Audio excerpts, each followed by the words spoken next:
Mahkamah Konstitusi telah menghapus ambang batas pencalonan presiden atau presidential threshold minimal 20% kursi DPR. Ketua Umum Partai Kebangkitan Bangsa Muhaimin Iskandar alias Caimin berujar, semua harus tunduk pada putusan itu. Hal ini diungkapkan Caimin usai rapat di Istana Kepresidenan Bogor, Jawa Barat, Jumat 3 Januari 2025. Kemudian, kata Caimin, terdapat pertimbangan dalam putusan MK yang memungkinkan DPR menyusun lagi syarat pencalonan presiden. Dia mengatakan perubahan undang-undang terkait pemilu tergantung dari DPR Republik Indonesia. Selanjutnya, Caimin pun yakin kalau putusan itu disambut baik semua pihak. Ya, Tadi sebagai Menko ya Gus ya. Tadi kan soal makan bergizi gratis atau seperti apa yang di highlight gitu dalam rapat tadi Gus? ya hari ini kita rapat koordinasi pemberdayaan masyarakat diikuti oleh Menteri UMKM, Menteri Koperasi, Menteri Perlindungan Pekerja Migran, Menteri Sosial, Menteri Ekonomi Kreatif, dan Menteri Koperasi. Kemudian Menteri Desa. Berbagai agenda pemberdayaan dimulai dari keinginan agar graduasi masyarakat miskin, mulai dari miskin ekstrim, miskin menjadi berdaya mandiri. Dari sana ada banyak isu-isu yang harus ditangani cepat. Salah satunya data tunggal agar tepat sasaran. Yang kedua, meningkatkan kapasitas usaha kecil menengah dan koperasi dengan memberi kapasitas kemampuan, kemudian bahan baku, holding antar UMKM akan kita lakukan agar usaha besar bersinergi kolaborasi dengan UMKM. Lalu kita juga akan melakukan atas perintah Pak Presiden meningkatkan kapasitas dan kemampuan para pekerja migran yang ke luar negeri. Insya Allah akan dibangun paling tidak 100 balai latihan kerja baru untuk pemberangkatan persiapan jabatan tertentu kualitas standar skill dan vokasi yang disiapkan khusus melalui 100 balai latihan kerja baru. Yang kedua, dalam meningkatkan aksesibilitas untuk pendanaan, pinjaman sekaligus kemudahan finansial para UMKM, kemudian pekerja migran, koperasi, akan ada ekonomi kreatif, akan ada beberapa penanganan membuat semacam simpan pinjam atau kredit murah yang diberikan oleh negara pemerintah, baik melalui dana pinjaman bergulir yang ada di Kementerian Koperasi akan ditambah jumlahnya. Kemudian akan dibuat program khusus pinjaman untuk pekerja ke luar negeri. Buruh migran ini, pekerja migran Indonesia yang mau ke luar negeri membutuhkan uang untuk pelatihan, uang untuk cost structure, biaya tiket, keberangkatan, pelatihan, kemudian dokumen. Itu kita berikan pinjaman dengan bunga yang sangat rendah. Ini akan diinisiasi untuk membuat model simpan pinjam dengan bunga yang sangat rendah. Ini akan kita tindak lanjuti dengan kementerian-kementerian terkait, khususnya Kementerian Keuangan,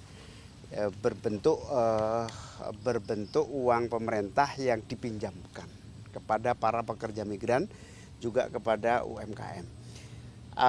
Contoh sukses PNM akan kita duplikasi gitu ya, menjadi PNM itu penanaman modal madani yang bergerak di bidang simpan pinjam ibu-ibu pelaku bisnis.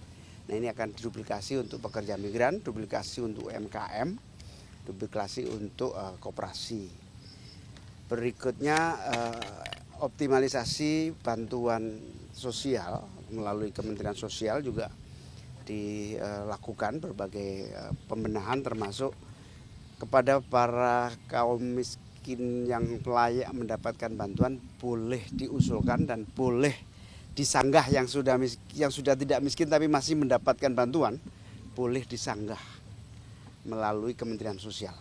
Atau yang belum mendapatkan bantuan silahkan disanggah, silahkan diusulkan. Pokoknya gini, tidak ada satupun orang miskin di Republik ini yang tidak mendapatkan bantuan. Itu yang paling akan kita lakukan dalam waktu cepat. Kita juga akan membuat acara bersama Bapak Presiden melalui Menteri UMKM, yaitu pembebasan utang, penghapusan piutang sejumlah tahap awal ini 67.000 penghapusan piutang yang akan dilaksanakan langsung oleh Presiden dalam waktu dekat. Saya kira itu poin-poin hasilnya. Intinya pemberdayaan masyarakat itu akan ambil langkah-langkah, termasuk Pak Presiden juga ingin membuat sekolah khusus untuk anak-anak yang tidak mampu tapi masih di bawah naungan orang tua, dibina langsung khusus dalam sekolah rakyat. Pak, tadi yang simpan pinjam itu nanti bentuknya koperasi atau seperti apa, Pak? Kan selama ini juga udah ada KUR ya, Pak, dari BUMN. Ya, karena KUR, PNM, kemudian lembaga bergulir ada, tambah lagi. Kita tambah. Tapi itu semakin dari banyak. pemerintah, Pak? Intinya gini, punya pemerintah.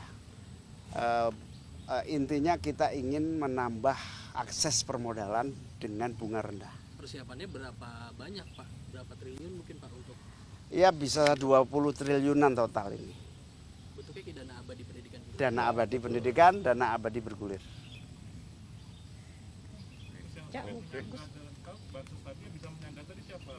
Tetangga kalau ada tahu orang sudah mampu tapi masih dapat, silahkan menyanggah. Melihat tetangga ini udah kaya kok masih dapat PKH, silahkan. Ada aplikasi khusus dari Kemensos online. Cek bansos. Cek bansos. Aplikasinya cek bansos, di situ ada usul sanggah. Jadi boleh usul, boleh sanggah dengan bukti-bukti yang cukup tentunya ya. Nanti ada poin-poinnya yang Usul saya belum dapat. Ya. Usul ini kok sudah kaya tapi kok masih dapat. Nah, Buktinya ada. Itu apa aplikasinya namanya? Cek bansos. Cek bansos. Yang belum menyangka siapa, Gus? Ya tetangga yang usul. atau perang Masyarakat. Wartawan lebih-lebih. Gus, ini agak kepo dikit Gus. Selain dari program di dalam tadi kan ada Hotman Paris juga ya, ini boleh Oh beda ruangan, beda agenda atau beda agenda, siap, Gus? beda tamu. Oh, iya, siap. Beda Mungkin pemberdayaan. dilibatkan atau apa perannya begitu Gus? Oh enggak ada, Oke. beda tamu. Kalau untuk yang sekolah Oke, ya. rakyat tadi itu di setiap daerah nanti dibangun. Belum, baru uji coba 3 titik dulu. Di mana itu? Jabodetabek, Itu di bawah Disdip atau gimana? Kemensos, Itu yang nanti yang sekolah di situ yang diutamakan yang seperti yang tidak mampu, Yang ekstrim. miskin ekstrim. Sebetulnya diutamakan boardingnya ya, yang paling penting itu, sehingga gizinya tertangani. dan itu bebas biaya. Iya kita uji coba. Terus kenapa di Jabodetabek ini kan Yang paling banyak orang ya, Gus, sejauh ini kan juga insentif yang diberikan pemerintah kan cukup jangka panjang ya. Sedangkan kemarin inflasi kita di 2024 itu paling rendah sepanjang sejarah 1,57%. Kalau dari pemerintah insentif yang untuk jangka cepatnya ini untuk menyelesaikannya ada nggak, Gus? Menteri Keuangan itu yang tahu ya detailnya.